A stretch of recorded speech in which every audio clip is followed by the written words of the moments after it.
And welcome to the Modern Meltdown's comic book review show. I'm your host, Matthew Soul, and today we're going to be looking at the latest releases in the comic book world. But before I get too far ahead of myself, a big thank you to our sponsor, Impact Comics. You can visit the team at www.impactcomics.com.au, where they will do Australia-wide delivery on all of their products, as well as incentives for standing orders. That's www.impactcomics.com.au. Now on to the comic book reviews. Okay, first on the list is New Suicide Squad issue 13, written by Sean Ryan with art by Philippi Branias. Now every time I dip into Suicide Squad, the team changes up. Now the good news is that one of the new team members is Amanda Waller, the badass. Now, I'm sure she was made a team member some time ago, but seeing as how this is the first Suicide Squad book that I've read in the new series, it's all pretty new to me. So, if you don't know who Amanda Waller is, you do well to check her out. Now, she was once the head of Argus, running the Suicide Squad, and now she's a member, and I like the leadership role that she's taken in the group. Her dynamic with Deadshot is especially interesting, and when she witnesses him downing painkillers in the middle of a gun battle, their interactions are pretty interesting. Now, the rest of the team tries to have their own moments, but they're pretty flat and really could have been sacrificed to further develop Waller and Deadshot. Now, the art here is pretty decent for a B book, and I could see that with further practice, the art style could really become something special. Right now, it's just decent. And with only a few flat panels here and there. So, pretty good as far as the artwork is concerned. Okay, so sticking with DC Comics, it's time to have a look at Deathstroke issue 11, written by Tony S. Daniel and James Bonney, with art by Tyler Kirkman. Now, the whole time I was reading this book, I was thinking, man, I really love Tony Daniel's art. But guess what? I was bamboozled because it was actually Tyler Kirkman behind the artwork. So, high marks for making me think it was Daniel's artwork.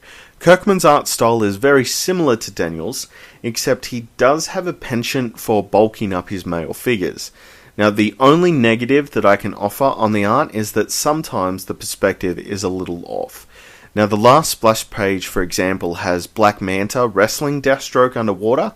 Manta looks like a giant compared to Deathstroke, and to me it looked a little bit odd. Now, don't get me wrong, Tony Daniel is an amazing artist, but I'm not here to review his art. I'm reviewing his writing. Sadly, it's always been a little bit subpar for me. I'm just not buying into the fact that Deathstroke is this bad dude that we all know and fear. His narration seems really off to me, and it's like he's speaking as though Deadshot is a young character and not the grizzled veteran assassin that we all know.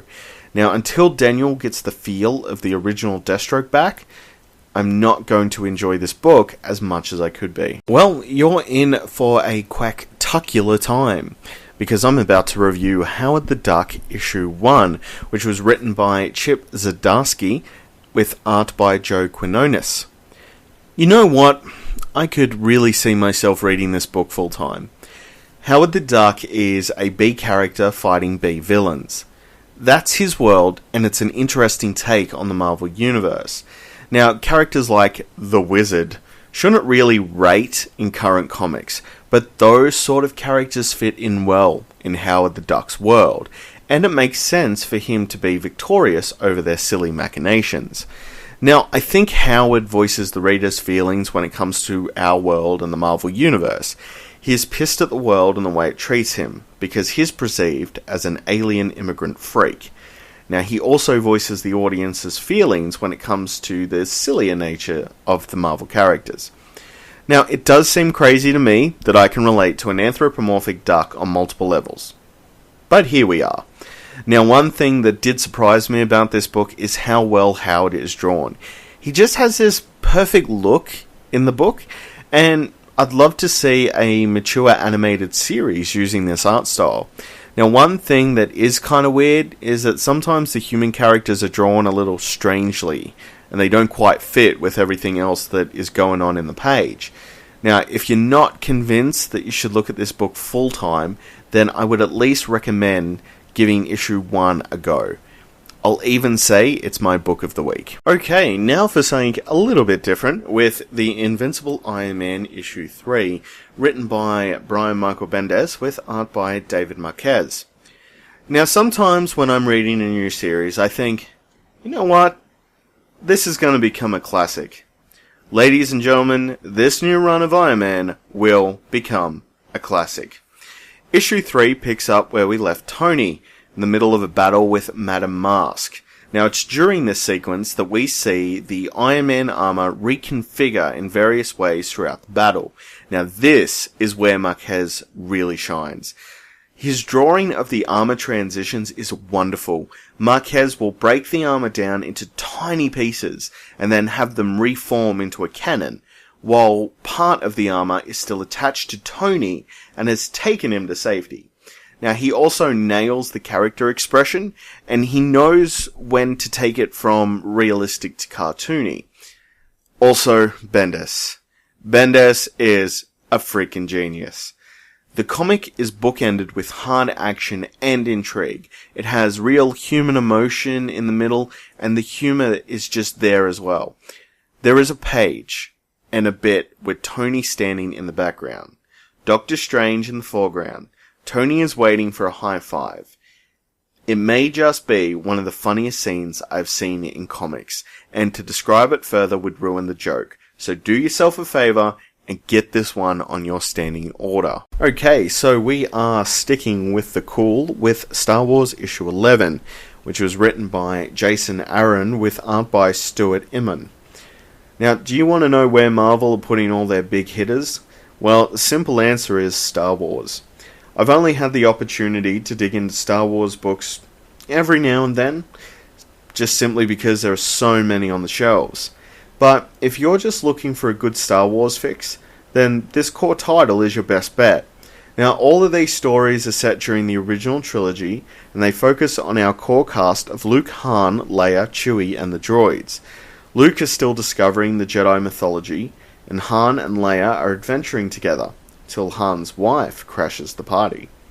Now, the book is written like a Star Wars film. It even moves from scene to scene, soundbite fashion like the original trilogy. It's also full of Star Wars mythos that you'll love, and I think that Aaron has the characters down pat, so you're going to feel pretty at home with his interpretation. Now, Stuart Immonen pushes his art forward with a lot of background detail that other artists sometimes forget about. But when it comes to Star Wars, you have to get those details right. Like, the Millennium Falcon's consoles in the book look really authentic, and so does Luke's lightsaber hilt. Immonen nails it and more with his vast backgrounds and true to character expression. This book will not be difficult for Star Wars fans to embrace. And now it's time to reach the end of our Marvel books for another week, with The Incredible Hercules issue 1, written by Dan Abnett with art by Luke Ross. Look, I find it pretty hard to understand how Hercules continues to get his own comic book. Now, his comic isn't bad, it's just a bit middling, never quite manages to be anything interesting. Now, when I looked at the book a couple of years ago, Herc was putting beings back in the line who worked against humanity and its progress. Now, not much has really changed since my early days of reading Hercules comics. Now, this issue really tries to push the idea that Hercules was always rambunctious and getting into the gossip columns, and I found myself wondering why I should care.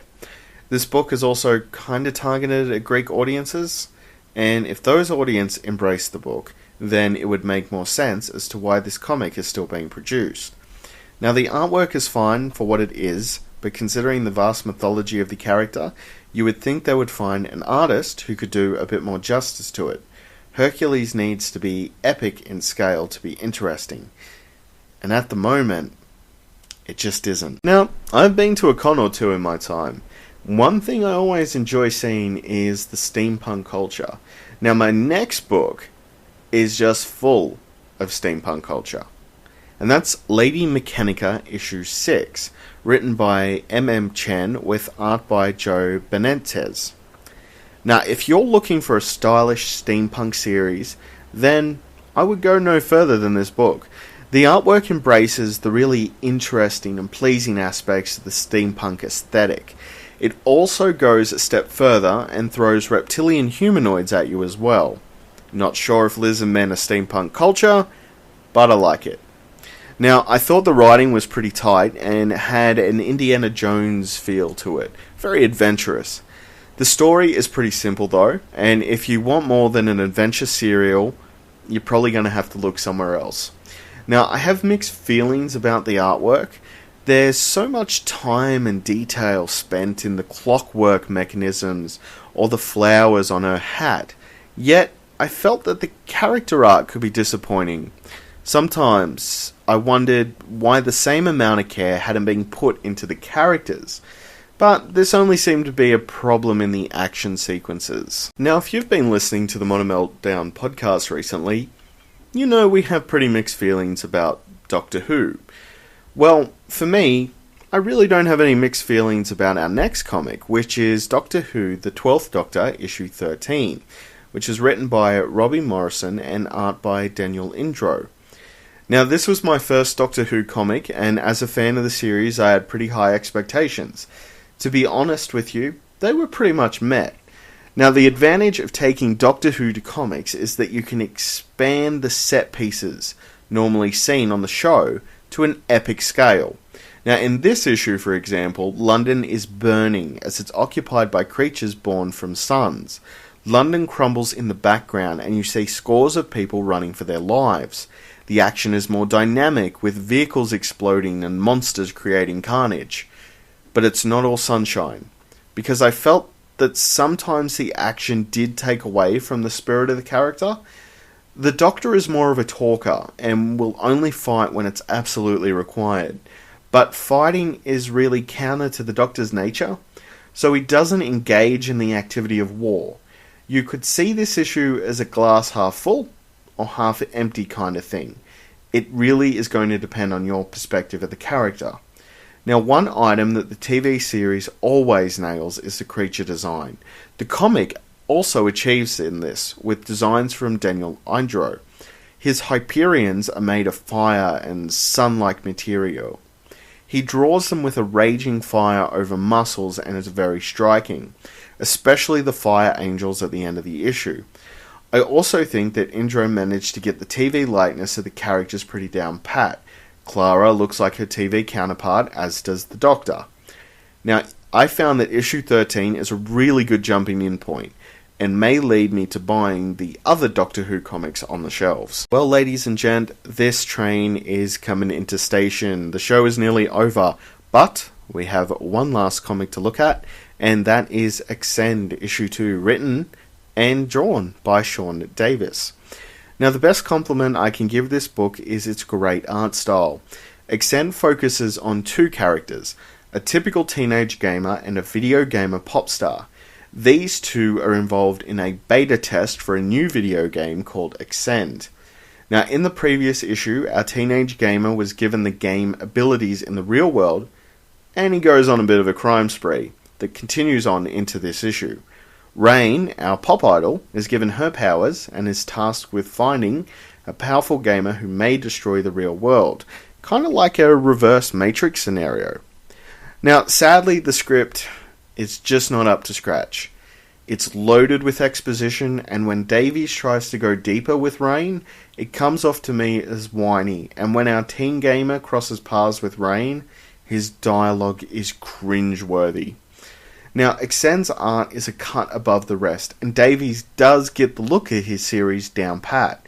I would actually buy it each week just to see his different game avatar designs. The book does have a pin-up girl quality to it as well, without it being too sleazy. Now, I would also be doing a disservice to the colorist Mort Hollowell if I didn't mention his contributions, especially when it comes to the avatars and Rain's hollow outfit on the cover and the start of the book. Now, I think the art will be enough to get customers to buy further issues, It's just a shame that the writing isn't as good. Well, that's all I have for you this week, my fellow comic book nerds. But if this wasn't enough and you'd like more comic book news, you can check out our weekly podcast at www.themodernmeltdown.com.au, which is also available on iTunes and SoundCloud. Now, that will be it for this week. Don't forget to check back next week, same time, same channel, for another episode of the Comic Book Review Show. And until then, please stay safe, and I'll see you next time.